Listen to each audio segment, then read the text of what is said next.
Welcome and good day. I hope and I pray that everybody is safe at home.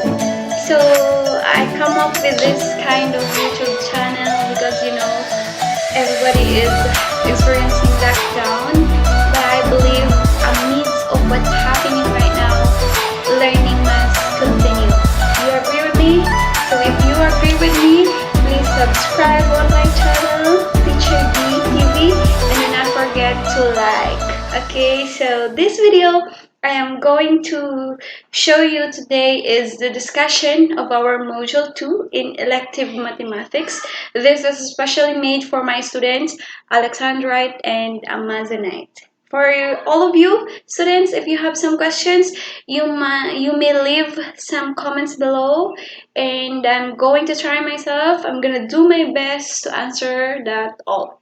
So today I am going to discuss about the bank reconciliation. So bank reconciliation, before that I am going to introduce you these two types of bank accounts. So first we have the savings account. So when we say savings account, this is a kind of account in a bank which the bank offers interest to the deposit of the account holder. But however, in some cases, the account holder needs to pay fee if he or she will not be able to maintain the set balance or a certain number of deposits. So this kind of account is does not require any passbook or whatever. It's just very accessible through ATM cards. You can withdraw and even deposit money if you need it. And as well as this kind of account does not require a large of money as the opening balance. You just Some banks offer even 500 pesos will do, 1,000, 2,000, something like that, or even lower values. Because I think and I heard there are some banks who offer even 100 peso will do. So that means this kind of saving account is very good or best suited for the students who want to save money from their allowances. And I hope that is clear about the savings account. Now let's move forward with the second account. This is called as the current account or the demand account. Some people may call it as well as check account. Okay, so this kind of account is a checking account wherein the consumers can deposit and even withdraw money according to their desires or wants. That's the reason why it is called as demand account, because they can access their money on the way that they want it. Okay, but on the other hand, this kind of account requires a larger money account of money as opening balance. Some banks require 10,000 and above and more than that. Okay, so this account is best suited for those who have high salaries, business and companies. Okay, so this kind of account also has the passbook, not just the ATM card but the passbook, wherein this passbook is the record book of all the transactions that has been made by the account holder, the withdrawals, the deposits, the bills, and so on and so forth. Okay, so I hope that is clear with you, the two kinds of account. Okay, so now let's move forward with the bank reconciliation.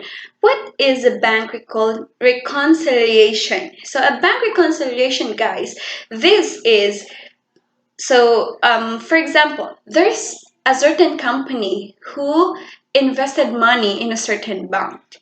So in that kind of account, there will be two kinds of record book or records of transactions that is made by the account owner. So these two records of transaction, first is the bank statement and the second is the cash book. So what's the difference between the two? The bank statement, this bank statement is made and held by the bank. Now, while this cash book, this is held by the owner of the account, which this is also made by the account, yes, as the transaction is made. Okay, so but most of the time, these two kind of, although the owner of the account is the same, but most of the time, the transactions recorded in the cash book and the transaction recorded in this bank statement is different from one another. So the problem is that can't be. Okay, that can't be. This problem must be solved.